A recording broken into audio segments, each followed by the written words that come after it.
Good morning all of you. 1 2 3 law class with Kabir में आपका एक बार फिर से स्वागत है। आज हम एलएलबी फर्स्ट सेमेस्टर के बच्चों के लिए एक वीडियो बना रहे हैं जो कि उनकी आने वाली परीक्षा आईपीसी यानी कि भारतीय दंड संहिता का जो पेपर होने वाला है उसके सभी महत्वपूर्ण प्रश्नों को इसी वीडियो लेक्चर में कवर किया जाएगा।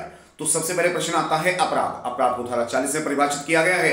अपराध के आवश्यक तत्व कम से कम किसी व्यक्ति का होना, उस व्यक्ति में अपराध करने की क्षमता होनी चाहिए, उस व्यक्ति में किसी दूसरे व्यक्ति या समाज के प्रति दुर्भावना होनी चाहिए, निश्चित उद्देश्य होना चाहिए और वह उस कार्य के लिए प्रयत्न करना चाहिए। इसके अलावा वह कार्य विधि विरुद्ध तथा विधि में उसके लिए दंड का प्रावधान होना चाहिए।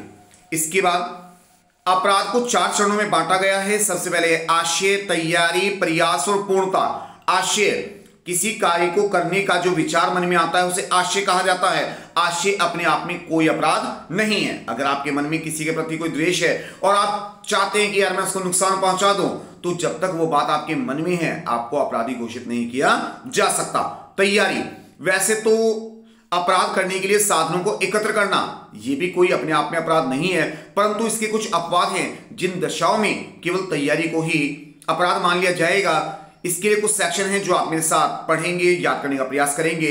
सेक्शन है 122, 126, 399 और 232। 122, भारत सरकार के विरुद्ध युद्ध की तैयारी, 10 वर्ष तक की सजा है जिसे उम्र कैद तक बढ़ाया जा सकता है। धारा 126, भारत के मित्र देशों के विरुद्ध युद्ध की तैयारी, यह भी पनिशेबल है। 399, डकैती।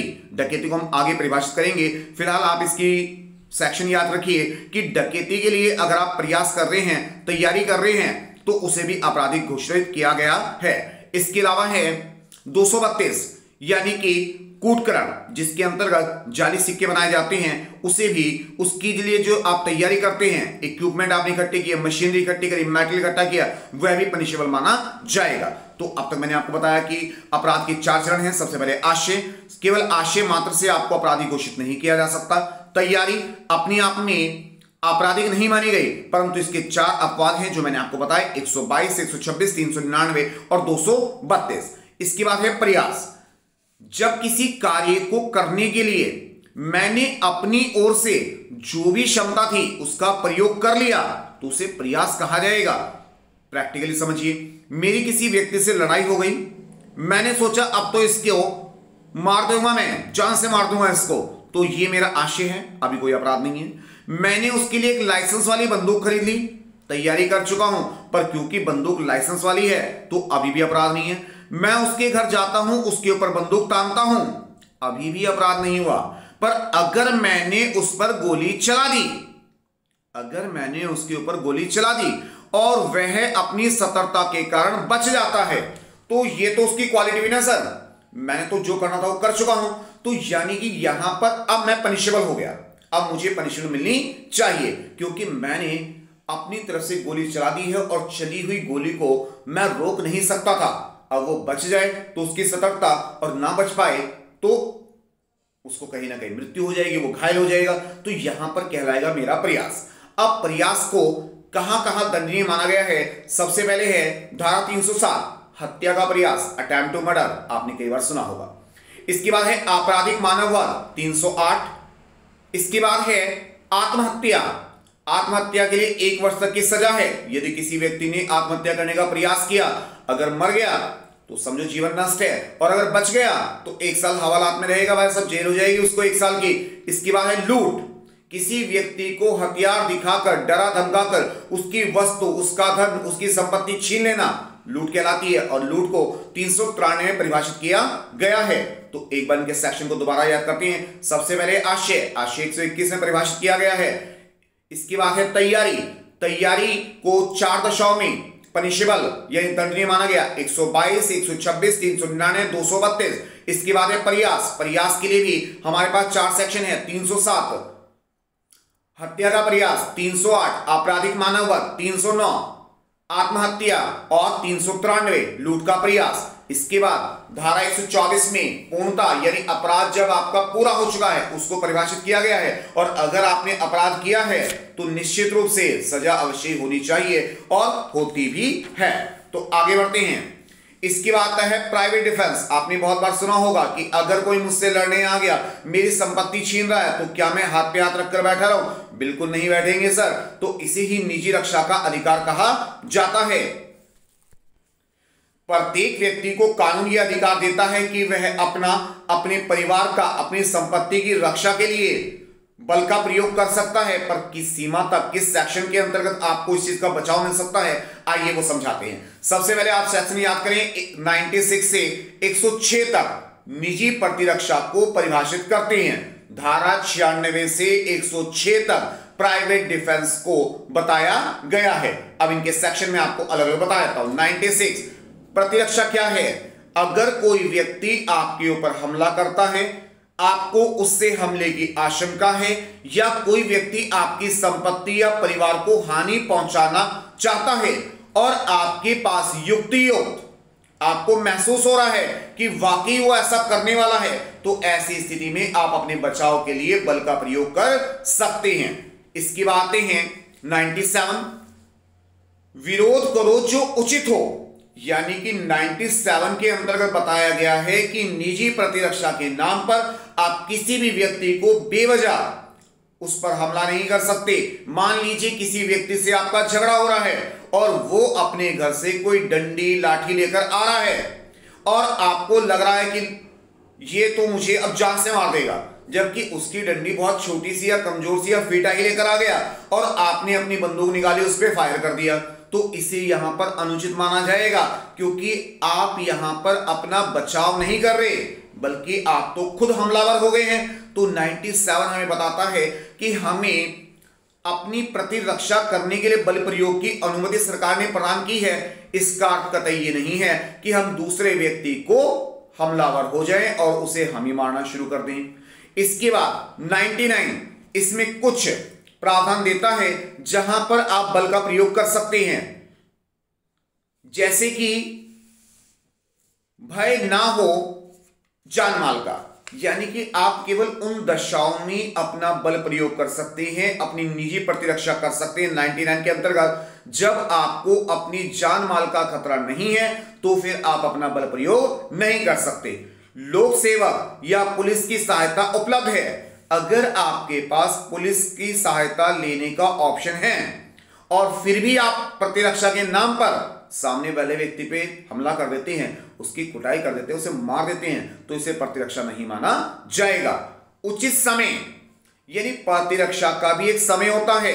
फॉर एग्जाम्पल, आप घर में बैठे हैं, किसी ने व्यक्ति ने आके आपके ऊपर हमला कर दिया और आपका बाहर निकलने का कोई रास्ता नहीं है, उस समय आप अपना बचाव कर सकते हैं।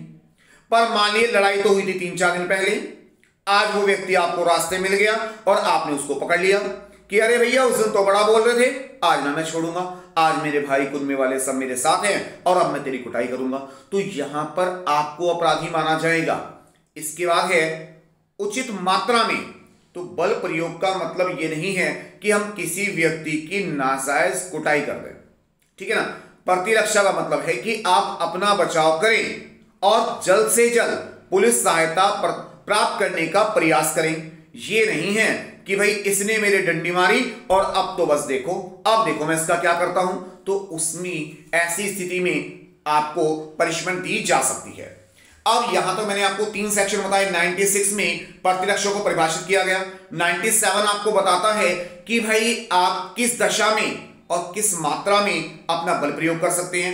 99 ने आपको कुछ और बाउंडेशन दी कि अगर आपके पास पुलिस सहायता उपलब्ध है, आपके पास बचाव का समय उपलब्ध है, या उचित मात्रा से ज्यादा आप बल प्रयोग नहीं कर सकते। तो यहां तो कहीं ना कहीं इन धाराओं ने आपको थोड़ा सा बाउंड करने का प्रयास किया है। अब आपको छूट मिलती है, ऐसी बात नहीं है सर, ठीक है ना। आपको छूट मिलती है धारा 100 में।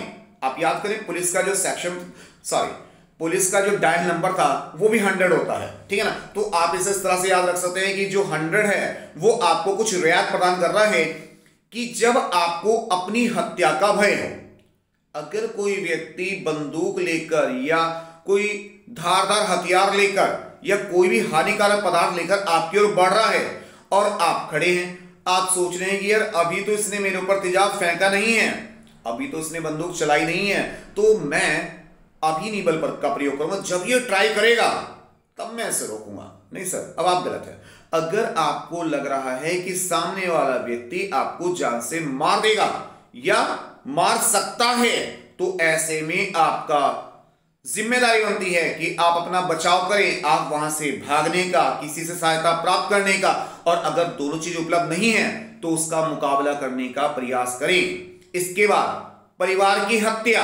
अगर कोई व्यक्ति आपके परिवार पे हमला कर रहा है तो आप उस समय, अगर आपको लगता है कि इतना समय नहीं है कि आप पुलिस को बुला सकें, इतना भी साधन नहीं है कि आप अपने परिवार को लेकर भाग सकें, तो ऐसे में आपको उस व्यक्ति का मुकाबला करना चाहिए। इसके बाद है बलात्कार का प्रयास। भगवान न करे कभी कोई ऐसी दशा उत्पन्न हो, अगर कोई व्यक्ति आपके परिवार की किसी महिला, आपकी परिचित, या मैं कहता हूं परिचित ना भी हो, अगर किसी महिला का कोई शोषण कर रहा है, उसे बलात्कार करने का प्रयास कर रहा है, तो आपका फर्ज बनता है कि आप उसे रोकें और वहां पे अपने बल का प्रदर्शन अवश्य ही करें। इसके बाद गृह भेदन। अगर कोई व्यक्ति आपके घर के अंदर एंट्री कर रहा है, मानकर चले बिना उचित कारण के, अब ऐसे तो मान लीजिए कोई पड़ोसी है, वो भी आपका गेट खड़खड़ा रहा है और आप क्या गेट खोला उसने और अंदर आ रहा है और आपने उसके डंडा मार दिया कि भैया तूने तो हाउस ट्रेस पास कर दिया है, तो ऐसी स्थिति में उसको दंडनीय माना जाएगा। इसके बाद है अपहरण। अगर कोई व्यक्ति, कोई समूह, कुछ गुंडे आपको अपहरित करने का, आपको किडनैप करने का प्रयास कर रहे हैं, तो ऐसी स्थिति में आप बिल्कुल भी इंतजार मत कीजिए कि भाई अभी तो इन्होंने मुझे पकड़ा ही है, बोरे में थोड़ी ना डाला है, गाड़ी में थोड़ी ना बिठाया है, जब बिठाएंगे तो मैं विरोध करूंगा। अगर कोई आपको बलपूर्वक अपहरण करने का प्रयास करता है तो आप अपनी प्रतिरक्षा करेंगे और ये आप ही की जिम्मेदारी बनती है। तो धारा 100 हमें 5 ऐसे अवसर प्रदान करती है जब हमें अपने बल का प्रयोग करना चाहिए। सबसे पहले आत्महत्या, जब कोई आपकी हत्या करने का प्रयास करे, मैंने गलती से आत्महत्या बोल दिया, आत्महत्या नहीं था। जब कोई व्यक्ति आपको जान से मारने का प्रयास करे, आपके परिवार को मारने का प्रयास करे, बलात्कार जैसी स्थिति उत्पन्न हो, गृह भेदन, रात्रि में जो मुख्य द्वार है उससे कोई व्यक्ति नहीं आ रहा बल्कि आपकी दीवार तोड़कर, छज्जे से या किसी और रास्ते से आने का प्रयास कर रहा है, तो आप उसको रोकेंगे। अपहरण, जब कोई आपको किडनैप करने का प्रयास करे तो आप उसमें अपना बल प्रयोग करेंगे। इसके अलावा आते हैं धारा 103 लूट। अगर कोई व्यक्ति आपको हथियार के दम पर लूटने का प्रयास कर रहा है तो आप अपनी सुरक्षा नहीं करेंगे क्या? बिल्कुल करेंगे। आप वेट मत कीजिए कि अभी चाकू दिखाया मारा थोड़ी ना, सर मारने तक का वेट नहीं करना है। जैसे उसने चाकू दिखाया, आपको लगा कि अभी हमला करेगा, तो आप भी उस पर हमला कर सकते हैं। रात्रि भेदन, अगर रात को कोई आपके घर में बिना अनुमति के प्रवेश कर रहा है, दीवार तोड़कर या छज्जे से या किसी भी अनुचित माध्यम से आपके घर में प्रवेश करता है, तो आप उसको रोकेंगे। अग्नि से रिष्टि, अगर कोई व्यक्ति ने आपके घर में, आपके सामान में, आपके दुकान गोदाम में आग लगाने का प्रयास कर रहा है तो आपका फर्ज है कि आप उसे रोकें। चोरी, अगर कोई व्यक्ति आपके घर में प्रवेश कर लेता है, सामान चोरी करने का प्रयास कर रहा है, तो वह दंडनीय है और आप उसको निश्चित रूप से बल प्रयोग द्वारा रोक सकते हैं। इसके बाद आता है सेक्शन 105 संपत्ति की रक्षा। हर व्यक्ति को अधिकार है कि वह अपनी संपत्ति की रक्षा करे। आप अपनी दुकान पर बैठे हैं, घर में बैठे हैं, मैं फिलहाल अपने ऑफिस में बैठा हूं और मान लीजिए यहां पर कुछ सामान पड़ा है, कुछ लैपटॉप पड़े हैं और कोई व्यक्ति इनको उठाकर चलने लगे, तो क्या मैं उसे रोकूंगा? नहीं। और अगर वो नहीं रुकेगा तो क्या मैं बल प्रयोग नहीं करूंगा? बिल्कुल करूंगा सर। तो इस तरह से आप समझें, 96 में परिभाषित किया गया है, 97 में आपको बताया गया कि कब आप अपने बल का प्रयोग नहीं करेंगे, 99 में बताया गया कि अगर पुलिस सहायता उपलब्ध है, समय आपके पास है, तो आपको बचने का प्रयास करना है, हमले का प्रयास नहीं करना। पर धारा 100 हमें बताती है अगर हत्या, परिवार की हत्या, बलात्कार, गृह भेदन या अपहरण जैसी स्थिति उत्पन्न हो तो आप बल का प्रयोग करेंगे। 103 हमें बताता है लूट, रात्रि गृह भेदन, अग्नि से रिष्टि और चोरी की दशा में आप बल का प्रयोग करेंगे। और लास्ट सेक्शन है 105 जो आपको बताता है कि संपत्ति की रक्षा करना तो भैया आप ही का दायित्व है, आप ही तो अपनी संपत्ति को बचाएंगे। इसके बाद है अगले प्रश्न पर मानहानि। व्यक्ति छोटा हो या बड़ा हो, अमीर हो या गरीब हो, मान तो सभी का होता है ना। और अगर कोई भी व्यक्ति अपने लिखित, कथित या सांकेतिक माध्यम से आपकी समाज में हानि करता है, यानी कि आपकी बेइज्जती करता है, आपके मान की हानि करता है, तो उसे आईपीसी की धारा 499 में परिभाषित किया गया है और धारा 500 में उसके लिए सजा का प्रावधान किया गया है। आप उसके लिए सजा या जुर्माना दोनों के लिए डिमांड कर सकते हैं। तो आइए समझते हैं 499 में हमें मानहानि के बारे में क्या बताया गया है। किसी दूसरे व्यक्ति के कहने या उसके लिखने, उसके कार्यों या संकेतों से अगर हमारी प्रतिष्ठा को हरास पहुंचता है तो इसे मानहानि कहा जाएगा। मानहानि व्यक्ति, किसी कंपनी, जाति या समुदाय की हो सकती है। नंबर 2, लिखित कार्य लिखित हो सकता है, मौखिक हो सकता है या सांकेतिक हो सकता है। जीवित या मृत व्यक्ति के बारे में भी हो सकती है। हम ये नहीं कह सकते भैया ये तो व्यक्ति मर चुका है, अब इसे जो मर्जी हम कह सकते हैं, नहीं कह सकते सर। अगर आप किसी मृत व्यक्ति के बारे में भी कुछ अपशब्द कहते हैं तो कानून आपको उस चीज के लिए भी रोक लगाता है। शारीरिक व्यंग्य, कई बार हम किसी व्यक्ति को कुछ इस तरह के अश्लील इशारे करते हैं कि सामने वाले गुस्सा आ जाता है और जब वो हमें कहता है कि भैया ये क्या कर रहे हैं, तो लोग कहते हैं हमने क्या किया, हम तो कुछ भी नहीं किया। पर देखा जाए तो भाई साहब अगर वो इस चीज को प्रूफ कर देता है कि आपने उसको गलत इशारा किया है तो इसे भी आईपीसी के अंतर्गत पनिशेबल माना गया है। अब इसके बाद आते हैं आवश्यक तत्व। आवश्यक तत्व है सर सत्य कथन। अगर किसी व्यक्ति ने कोई सच्ची बात कही है तो आप उसके लिए मानहानि का दावा नहीं कर सकते। मान लीजिए कोई व्यक्ति जेल से छूटकर आता है और चोरी के अपराध में उसे पकड़ा गया था और अगर कोई बातों बातों में उसके लिए चोर शब्द का इस्तेमाल करता है तो ये गलत नहीं है, क्योंकि चोर तो था ना भाई, और ये न्यायालय में प्रूफ भी हुआ था। तो ऐसी दशा में अगर सत्य कथन है तो आप मानहानि के लिए बात उत्पन्न नहीं कर सकते। लोक सेवक अपना कार्य, अगर मान लीजिए कोई सरकारी कर्मचारी अपना कार्य कर रहा है और उस कार्य से कुछ छोटी मोटी आपको क्षति हो जाती है, मान लीजिए हमारी गली की नालियां बन रही है, सड़क बन रही है और उससे हमें आने जाने में बाधा हो रही है।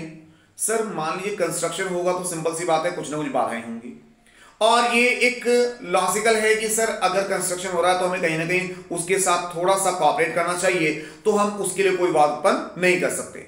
न्यायालय की कार्यवाही, आपने अक्सर देखा होगा जो वकील लोग होते हैं वो फिल्मों में देखा होगा, शायद आपका कभी कचहरी जाने का अवसर मिला हो, तो वहां पर एक दूसरे पे आरोप लगाते हैं, कुछ कथन बोलते रहते हैं, पर उन पे मानहानि का दावा नहीं किया जा सकता क्योंकि वो कहीं ना कहीं सत्य को सामने लाने के लिए प्रयासरत है। इसके बाद गुणगान करना। अगर कोई व्यक्ति अपने परिवार, अपने इष्ट, अपने ईश्वर का गुणगान कर रहा है, उनका प्रचार कर रहा है, तो आप इसे ये नहीं कह सकते अरे हाँ तेरे भगवान कोई हमारे से ऊंचे थोड़ना है और तो कैसे प्रचार कर सकता है, नहीं। तो ऐसे में आप इसे अपनी ईगो प्रॉब्लम को थोड़ा सा कंट्रोल कीजिए। वो अपनी इष्ट का प्रचार कर रहा है, आपके इष्ट को तो नीचे नहीं दिखा रहा ना, आपके लिए तो कोई बुरा नहीं कर रहा ना, तो अगर कोई व्यक्ति अपना गुणगान कर रहा है तो उसे बुरा नहीं कहा जा सकता। इसकी बात है लोक सेवक। सरकारी कर्मचारी अपनी ड्यूटी के दौरान आपको, मान लीजिए कोई ट्रैफिक पुलिस है वो आपको रास्ते में चेकिंग के लिए रोकती है और आप कहते हैं अरे हमको रोकेगा, ठीक है ना, और हमारी बेइज्जती करेगा। सर बेइज्जती नहीं कर रहा है, वो सिर्फ अपना काम कर रहा है, उसको गवर्नमेंट ड्यूटी दी है कि आप इस तरह चेकिंग कीजिए। इसी तरह से मान लीजिए कोई व्यक्ति सर्वे करने के पर्पज से आपके दरवाजे पर आता है और आप उसे अपशब्द कह के भगा देते हैं, तो सर यहां आप गलत हैं, वो तो अपना काम करने आता ना, गवर्नमेंट ने उसको कहा था कि जाओ सर्वे करके आओ। इसके बाद है ये अन्य व्यक्तियों की हितों की रक्षा के लिए कहा गया वाक्य। जैसे आप देखते हैं अखबार में, न्यूज चैनल में अक्सर कुछ बातें बोली जाती हैं जो कभी ना कभी कुछ लोगों को बुरी लग जाती हैं, तो यहां पर किसी व्यक्ति विशेष को नहीं बल्कि पूरे समाज को, पूरे देश को देखकर ये चीजें प्रचारित की जाती हैं कि भाई ये सबके लिए हानिकारक है या लाभदायक है, ठीक है ना। तो इस तरह से मैंने आपको समझाया कि 499 में मानहानि को परिभाषित किया गया है। सेक्शन 500 और 502 में इसके लिए सजा का प्रावधान है। मानहानि के लिए आप कंपनसेशन प्राप्त कर सकते हैं या पनिशमेंट यानी दंड के लिए प्रावधान करा जा सकता है।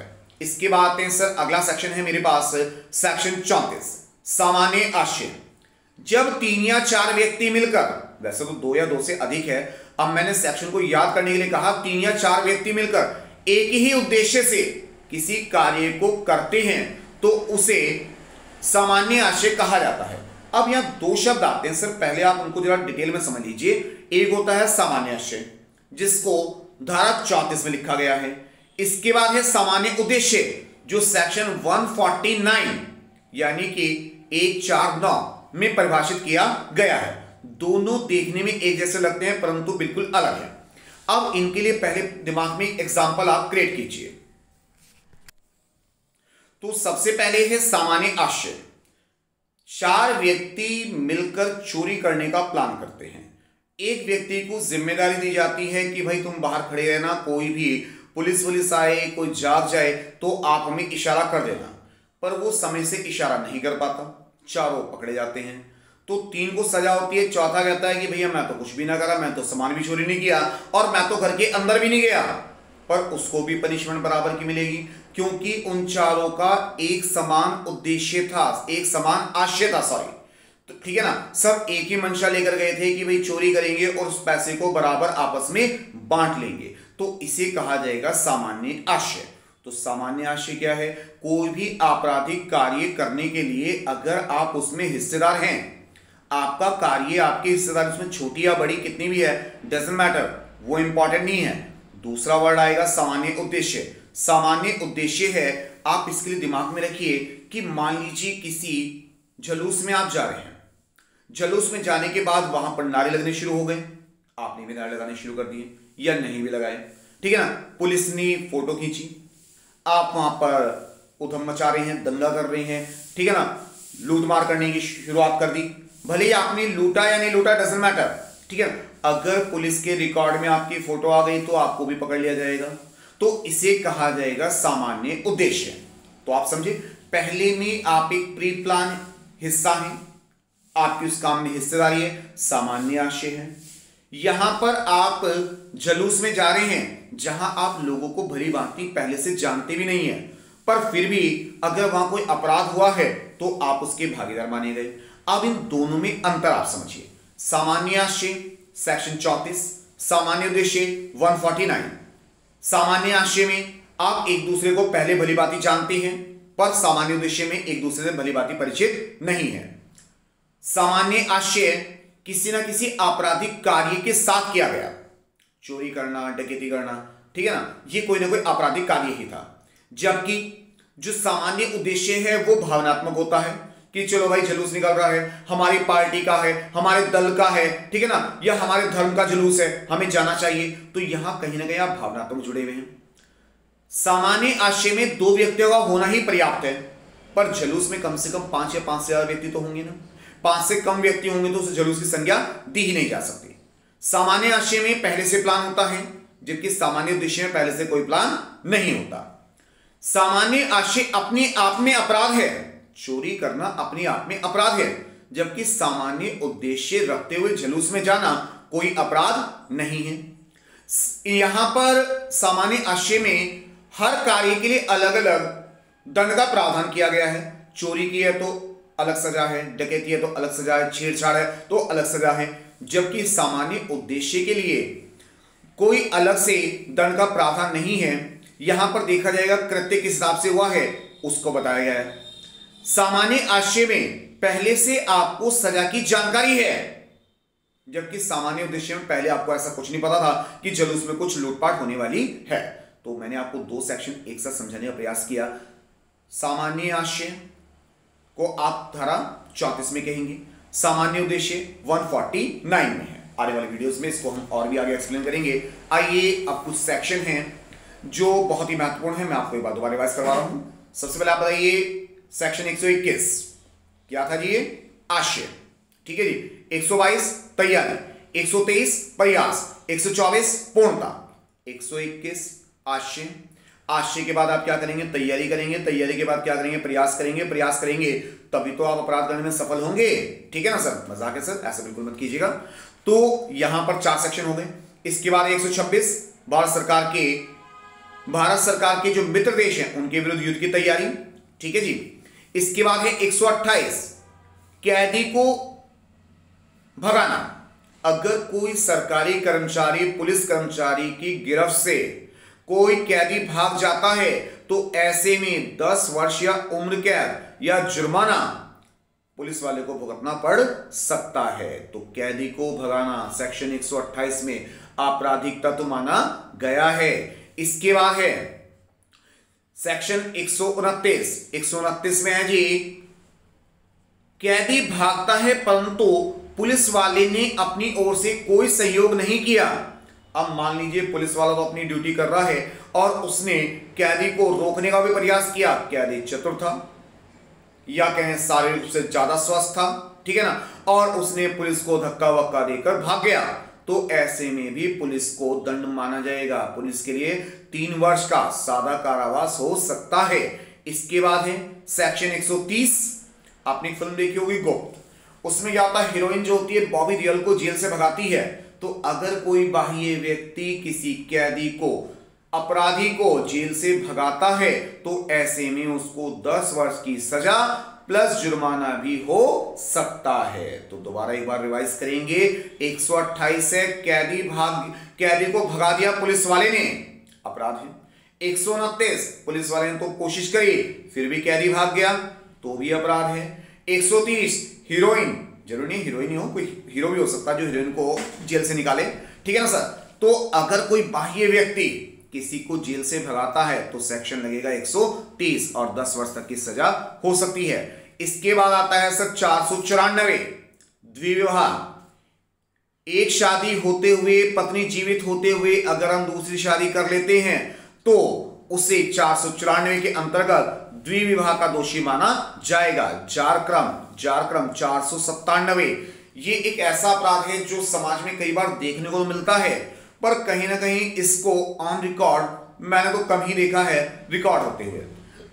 जैसे कि मानिए कोई महिला है, उसका पति भी है, ठीक है ना, वो अपने पति के होते हुए भी किसी बाह्य व्यक्ति को इनवाइट करती है, उसके साथ सारे संबंध बनाती है, तो इसे जारकर्म कहा जाएगा। तो ऐसे में देखा जाए तो पीड़ित कौन है, वह महिला जो है उसका पति, क्योंकि कहीं ना कहीं उसके मानहानि, उसके जमीर को तो चोट पहुंच रही है ना सर, कि उसकी वाइफ उसके होते हुए किसी दूसरे व्यक्ति का संबंध स्थापित कर रही है, तो इसे 497 के अंतर्गत जारकर्म कहा गया है। इसके बाद आते हैं सर सद्भावना। सद्भावना का सेक्शन है 52 और इसका उल्टा कर दिया जाए तो सेक्शन बनेगा 25 जो कपट का है। कपट का मतलब होता है किसी व्यक्ति को धोखा देना, ठीक है ना, उसे हानि पहुंचाना, जबकि सद्भावना का जो उद्देश्य होता है वो किसी व्यक्ति की सहायता करना, उसका भला करना। अब करने भला गए थे, हो गई दुर्घटना, तो ऐसे में कहीं ना कहीं आप बचाव प्राप्त कर सकते हैं कि भाई मैंने तो बचाव का ही प्रयास किया था। एक एग्जांपल समझिए, मान लीजिए कोई व्यक्ति गड्ढे में गिर गया और वो जोर जोर से चिल्ला रहा है बचाओ बचाओ बचाओ। अब आपको तो स्थिति पता ही है, लोग बाग उसे देख रहे हैं, फोटो खींच रहे हैं, रील बना रहे हैं और उसे निकाल कोई नहीं रहा। अब आपके अंदर जाग गई इंसानियत, ठीक है ना, और मानवता जाग गई और आपने क्या किया, पास में पड़ी थी एक रस्सी, उसको नीचे उसके पास डाला और वह उसको पकड़ के आप उसे खींचने का प्रयास कर रहे हैं। अब रस्सी कमजोर थी और रस्सी गई टूट और व्यक्ति नीचे गिर गया और वहां पड़ा था पत्थर और उसका तो भाई साहब सिर फट गया, वो तो बुरी तरह घायल हो गया, या कह दें कि वो तो मर गया। तो क्या इसमें आपका वास्तव में कोई दोष है?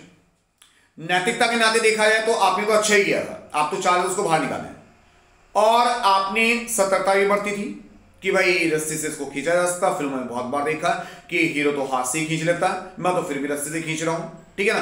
तो यहां पर आपको कहीं ना कहीं एक अच्छा वकील, और मेरे जैसा हो जाए तो बहुत ही अच्छा है, ठीक है ना, वो आपका बचाव कर सकता है, क्योंकि आपका कोई यहां पर द्वेष नहीं था, दुर्भावना नहीं थी, आप उसको पहले से परिचित भी नहीं थे और आप उसको हानि भी पहुंचाना नहीं चाह रहे थे। तो आप सद्भावना यानी 52 सेक्शन के अंतर्गत बचाव प्राप्त कर सकते हैं। इसके बाद अगला पॉइंट आता है सहमति। सहमति को सेक्शन 90 में प्रदर्शित किया गया है, एक्सप्लेन किया गया है। वहां बताया गया है कि अगर कोई कार्य आप अपनी सहमति से करते हैं तो उसके लिए फिर आप वाद उत्पन्न नहीं कर सकते। मान लीजिए एक हमारे पड़ोस में है लड़का, ठीक है, हल्का फुल्का सा है, वो अपना बाइक चलाता रहता है। और मान लीजिए वो कहीं बाइक पे जा रहा है, एक भारी भरकम सी आंटी यानी कोई महिला उसे कहती है कि अरे बेटा मुझे बाहर तक छोड़ देना। तो लड़का कहता है कि आंटी आप तो गिर जाओगे, मैं आपको नहीं संभाल पाऊंगा। वो कहती है अरे नहीं नहीं कोई बात नहीं बेटा, मैं तो चली जाऊंगी, और मैं तो तेरे अंकल के साथ भी जाता हूँ, तेरे अंकल के साथ में पूरी उम्र ऐसी नहीं काटी क्या। वो लड़का कहता है ठीक है भाई चलो। वो ले जाता है, आगे जाके बाइक से क्या होता है, वो आंटी गिर जाती है। तो अब कहीं ना कहीं देखा जाए तो दोस्त तो इसमें आंटी का भी है। उन्हें पता था लड़का नाबालिग है, बाइक उसको चलानी आती नहीं है, फिर भी उन्होंने रिस्क लिया। तो यहां पर उन्होंने क्या दे दी थी सर, कार्य के लिए सहमति प्रदान कर दी थी कि भैया मैं रिस्क लेने को तैयार हूं, और अगर आप रिस्क लेने के लिए तैयार हैं तो ऐसी स्थिति में फिर आपको हानि का सामना तो करना पड़ सकता है। अब इसके लिए कुछ केसेस हैं, कुछ एग्जांपल हैं, वो भी आप डाल सकते हैं। मान लीजिए आप क्रिकेट देखने गए और वहां पर हमारे रोहित शर्मा जी ने मार दिया छक्का और बॉल आपके आकर लग जाती है, तो क्या आप रोहित शर्मा पे केस कर सकते हैं? बिल्कुल नहीं कर सकते भाई साहब। क्या उनके पास कोई ऐसा लॉजिक था कि बॉल सीधी आकर आपको लगे? नहीं थी। आपने टिकट खरीदा था, आप बैठे थे, ठीक है ना, तो ये इस बात की सहमति थी कि आप भी रोमांच का मजा लेना चाह रहे थे, ठीक है ना सर। इसके अलावा आप कोई घुड़दौड़ देखने गए और घोड़े अचानक दौड़ते दौड़ते क्या हुआ, जहां पर डक्स में लोग खड़े थे वहां पर आके आ जाते हैं और अपना तोड़फोड़ मचा देते हैं और उसमें कुछ व्यक्ति घायल हो जाते हैं। क्या वो केस कर सकते हैं? नहीं कर सकते भाई साहब। आपको तो पता था ना कि गाड़ियों की रेस, घोड़ों की दौड़ में सबको जीतने के लिए तेज से दौड़ना है और कहीं ना कहीं वहां मिस्टेक भी हो सकती है और दुर्घटना भी हो सकती है। तो यहां पर कहा जाएगा कि आपने इन कार्यों के लिए क्या सहमति प्रदान कर दी थी। इसके बाद में है सेक्शन 87। यदि कोई कार्य सद्भावना से किया गया है और जिसके कारण कोई गंभीर चोट या मृत्यु ना हो तो उसे सद्भावना माना जा सकता है। यानी कहने का मतलब क्या है कि अगर आपकी सतर्कता के बरतने के बाद भी किसी व्यक्ति को चोट लग जाती है, छोटी मोटी चोट है, तो आप सद्भावना का बचाव ले सकते हैं। पर अगर वो व्यक्ति मर जाता है या गंभीर रूप से घायल हो जाता है तो आप सिर्फ ये नहीं कह सकते कि भैया मैंने तो जान के नहीं मारा, ये तो अचानक मर गया। तो 87 आपको बताता है। 88, मृत्यु की दशा में सहमति मान्य नहीं है। तो यहां पर जो सहमति देने से, अगर मान लीजिए किसी व्यक्ति ने, कोई व्यक्ति बीमार है, हॉस्पिटल में गया और उसने फॉर्म भरा और साइन करके दे दिए। अब डॉक्टर को अधिकार है कि वह उसका उपचार करे अपनी पूर्ण निपुणता के साथ। पर यह थोड़ा ना है कि अब वो उसके पेट को काट पीट के रख दे कि अरे भैया सब साइन कर रखे, इसने कहा था जो मर्जी कर ले। तो सहमति जो है वो सद्भावना के साथ प्रयोग की जा सकती है। ऐसा नहीं है कि किसी ने सहमति दे दी और अब आप उसको नुकसान पहुंचाओ। 89 हमें बताती है सहमति व्यक्ति अपने आप या उसका कोई परिवार का सदस्य भी प्रदान कर सकता है। जैसे आपने अक्सर देखा होगा, अगर कोई व्यक्ति बीमार है, हॉस्पिटल जाता है, तो उसकी स्थिति अगर गंभीर है तो वह फॉर्म भरने में सक्षम नहीं है, तो ऐसे में उसके परिवार का कोई सदस्य फॉर्म भर देता है और डॉक्टर उसका इलाज प्रारंभ कर देता है। इसके बाद आगे बढ़ते हैं। 7 वर्ष से कम आयु का बालक या बालिका अगर कोई भी कृत्य करता है जिससे किसी व्यक्ति या समाज को हानि होती है तो उसे अपराध नहीं माना जाएगा। धारा 82 यानी 7 वर्ष से कम आयु का अगर कोई बालक या बालिका अगर कोई ऐसा कार्य कर देता है जिससे कि किसी व्यक्ति या समाज को हानि होती है तो उसे अपराध नहीं माना जाएगा, क्योंकि हमारा लॉ मानता है कि 7 साल तक के बच्चे को इस बात की जानकारी नहीं होती कि वह क्या कार्य कर रहा है। इसके अलावा 83, अगर 7 से 12 वर्ष तक की आयु का कोई व्यक्ति कोई बालक या बालिका कोई आपराधिक कार्य कर देता है तो यह देखा जाएगा कि उसे उस अपराध की जानकारी थी या नहीं थी। अगर उसे पता था कि मैं अपराध कर रहा हूं तो यह पनिशेबल है, और अगर उसने अनजाने में भूलवश किया है तो कहीं ना कहीं न्यायालय उसको भी क्षमा करने का अधिकार रखता है। तो दोनों सेक्शन में फर्क क्या है? अगर 7 साल से कम के बालक ने या बालिका ने कोई अपराध किया है तो उसे सिर्फ यह प्रूफ करना पड़ेगा कि उसकी आयु 7 वर्ष तक है, ठीक है ना। जबकि अगर उसकी आयु 7 वर्ष से 12 वर्ष के बीच में है तो उसे यहां पर यह प्रूफ करना पड़ेगा कि उसने जो कार्य किया है वो किसी भी तरह से आपराधिक उद्देश्य के साथ नहीं किया गया था, ठीक है सर। अच्छा जी, इसके बाद आगे बढ़ते हैं जी धारा है 141 विधि विरुद्ध जमाव। कम से कम 5 व्यक्तियों का होना, सामान्य उद्देश्य का होना, बल का प्रयोग या प्रदर्शन होना, तो ये विधि विरुद्ध जमाव कहलाएगा। आपको सेक्शन याद होगा 144, आपने बहुत बार सुना होगा कि भाई शहर में कानून व्यवस्था बनाने के लिए धारा 144 लागू कर दी गई है। तो आप उससे रिलेट करें कि अगर 5 या 5 से अधिक व्यक्ति मिलकर कहीं जमाव करते हैं, रास्ते को ब्लॉक करने का प्रयास करते हैं या किसी भी तरह से समाज को हानि पहुंचाने का प्रयास कर रहे हैं, तो उसे विधि विरुद्ध जमाव कहा जाएगा। आपराधिक बल क्या है? अब मान लीजिए कुछ व्यक्ति हैं जो सड़क पर धरना देकर बैठे हैं, तो कोई दिक्कत नहीं है, पर अगर वो वहां पर कुछ बैरिकेड लगा देते हैं, लोगों को रोकने का प्रयास करते हैं या रास्ता बंद करने का प्रयास करते हैं, तोड़फोड़ करते हैं, तो उसे आपराधिक बल कहा जाएगा। इसके बाद है जी 146 में बलवा। इसके लिए मैंने एक पोएम बनाई है, मुझे बहुत अच्छी तरह याद है और शायद आपको भी अच्छे लगे, हो सकता है अच्छी ना भी लगे, एडजस्ट कर लेना, ठीक है ना। झलूस में बटेगा हलवा, झलूस में बटेगा हलवा, उधम मचाएगा कलवा। झलूस में बटेगा हलवा, उधम मचाएगा कलवा। 144 में 2 बढ़ाएंगे, 144 में 2 बढ़ाएंगे तो क्या बन जाएगा 146। 2 साल के लिए जेल में जाएंगे, 2 साल के लिए जेल में जाएंगे, तभी तो बलवा कहलाएंगे, तभी उसे हम बलवा कहलाएंगे। दोबारा समझिए, झलूस में क्या बटेगा? हलवा, उधम कौन मचाएगा? कलवा। 144 में 2 बढ़ाएंगे, 2 साल के लिए कलवा बाबू जेल में जाएंगे, तभी तो बलवा कहलाएंगे। तो इस तरह से आप इसको रिलेट कर सकते हैं, मैंने तो ऐसे याद किया था, बाकी आपके समझ है। बलवे को 146 में परिभाषित किया गया है और इसके लिए 2 साल का प्रावधान है और इसमें किसी ना किसी उद्देश्य या बल प्रयोग का होना आवश्यक होता है। इसकी बात है सर चोरी, 378 के अंतर्गत किसी व्यक्ति की अगर हम संपत्ति को बिना उसकी अनुमति के दिन या रात में प्राप्त कर लेते हैं या उससे उसकी बिना जानकारी के लेकर चले आते हैं, तो उसे चोरी कहा जाएगा। तो चोरी को 378 में परिभाषित किया गया है और इसके लिए 3 वर्ष की सजा का प्रावधान है। इसकी बात है लूट, जो मैं पहले आपको बता चुका हूं, 393 में परिभाषित किया गया है। अगर लूट दिन में है तो 10 वर्ष की सजा है, और अगर आप हथियारों के बल पर किसी व्यक्ति को रात में लूटते हैं तो उसके लिए 14 वर्ष तक का सजा का प्रावधान है। डकैती, कम से कम 5 या 5 से अधिक व्यक्ति बल का प्रयोग करके किसी व्यक्ति के स्थान पर जाकर उससे संपत्ति छीनते हैं तो उसे डकैती कहा जाएगा और डकैती के लिए 10 वर्ष तक का सजा का प्रावधान है। इसकी बात आते हैं अपकर्षण। अपकर्षण थोड़ा आपको शायद हिंदी में समझ ना आया हो। एक्सटॉर्शन यानी कि फोन पर धमकी देना कि मैंने तेरे बेटे को किडनैप कर लिया है, अब आप मुझे 5 लाख रुपए दे दो। अगर आप 5 लाख रुपए नहीं दोगे तो फिर ऐसे में मैं क्या करूंगा आपको पता ही होगा, ठीक है ना। तो यहां पर भय की अधिकता है, देखा जाए तो उसने अभी कुछ किया नहीं है, ठीक है ना, या करने वाला है, आपको डरा रहा है, आपकी संपत्ति, आपका धन, आपके कार्य में बाधा उत्पन्न कर रहा है या उसको छीनने का प्रयास कर रहा है, तो इसे एक्सटॉर्शन कहा जाएगा और इसे 383 तो 383 में परिभाषित किया गया है और इसके लिए 3 वर्ष तक की सजा का प्रावधान है।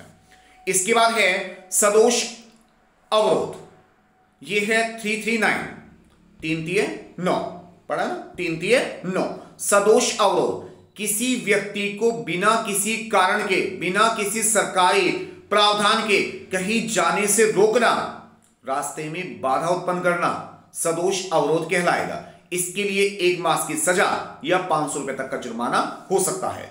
इसके बाद है 340 सदोष प्रतिरोध, ठीक है ना, सदोष प्रतिरोध, किसी व्यक्ति को बंदी बना लेना, किसी 4 दीवारी के अंदर बंद कर देना, उसको आने जाने के लिए रोक लगा देना, ठीक है ना, तो ये सदोष परिरोध कहा जाएगा। देखो सर, अवरोध का मतलब है बाधा उत्पन्न करना, जाने से रोक रहे हैं, और प्रतिरोध का मतलब है बाहर, यानी परि का मतलब चारों ओर से, ठीक है ना, उसको हमने ब्लॉक कर दिया, तो इसे कहा जाएगा सदोष परिरोध और इसके लिए 1 वर्ष की सजा और 1000 रुपए तक का जुर्माना हो सकता है। इसके बाद आता है वृष्टि, किसी व्यक्ति की संपत्ति, मकान, गोदाम को हानि पहुंचाने के लिए कार्य करना, किसी व्यक्ति के घर के बाहर गड्ढा खोद देना, उसके बाहर कांटे डाल देना, उसको किसी भी तरह से नुकसान पहुंचाना रिष्टि कहलाता है। रिष्टि को 425 में परिभाषित किया गया है। मेरी एक स्टूडेंट है, उसका नाम है सृष्टि, ठीक है। सृष्टि के परिवार में बंदे 4, सृष्टि के परिवार में बंदे 4, 2 हैं उनमें लड़की, और अगर एक कुत्ता पाल ले तो हो जाएंगे 5, ठीक है ना।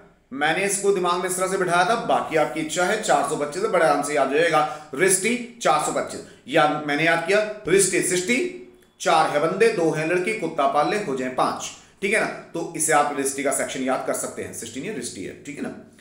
संपत्ति पूर्ण रूप से नष्ट नहीं होती। ऐसा तो नहीं है कि मेरे कांटे डालने से सारे लोग उस पर आके गिर जाएंगे, पर कहीं ना कहीं नुकसान तो हो सकता है, ठीक है ना। मैंने क्या किया, किसी की दीवार में खरोंच मार दी, गाड़ी में खरोंच मार दी, ठीक है ना। आते जाते किसी शीशे पे पत्थर मार दिया, तो ये सब रिष्टि कहलाते हैं, यानी छोटे छोटे अपराधों का समूह कहलाएगा। इसके बाद है सर अभिप्रेरणा। किसी दूसरे व्यक्ति को आपराधिक कार्य करने के लिए प्रेरित करना अभिप्रेरणा कहलाएगा। सेक्शन 107 में इसको परिभाषित किया गया है, और इसके अलावा इसकी सजा का प्रावधान 108 ए में किया गया है। इसमें उकसाना, चोक करना, षड्यंत्र करना या उसे अवैध साधन उपलब्ध कराना अभिप्रेरणा कहलाएगा। जैसे किसी व्यक्ति को अवैध कार्य करने के लिए प्रेरित किया गया, षड्यंत्र किया गया, उसे कहा गया अरे तू कर यार, कोई टेंशन है कि तेरा भाई बैठा नहीं गया पीछे, ठीक है ना। आपने अक्सर सुना होगा, ऐसे लोग कह देते हैं, तो सर ये पनिशेबल है, किसी को आप उकसा रहे हैं। अब इसके लिए क्या क्या कंडीशंस हैं? इसके लिए कंडीशन ये है सर कि आपराधिक कार्य वास्तव में होना चाहिए, यानी कि अगर आपने कह दिया और उसने जाकर किसी का कत्ल कर दिया तो उसे तो सजा होगी होगी, और अगर उसने बता दिया कि भैया ये तो आपके कहने से किया था मैंने, उस व्यक्ति ने कहा था कि भाई बैठा जाके पत्थर मारा, तो ऐसे में आपको भी पनिशमेंट हो सकती है, ठीक है जी। तो यहां पर मैंने आपको कुछ महत्वपूर्ण प्रश्न समझाने का प्रयास किया, और ये मेरे एलएलबी फर्स्ट सेमेस्टर वाले बच्चों के लिए बहुत ही इंपॉर्टेंट वीडियो रहा, ठीक है जी। अगर आपको मेरा पढ़ा अच्छा लगे तो मेरे चैनल को लाइक करें, शेयर करें, सब्सक्राइब करें। 1 2 3 law classes with Kabir. Thank you.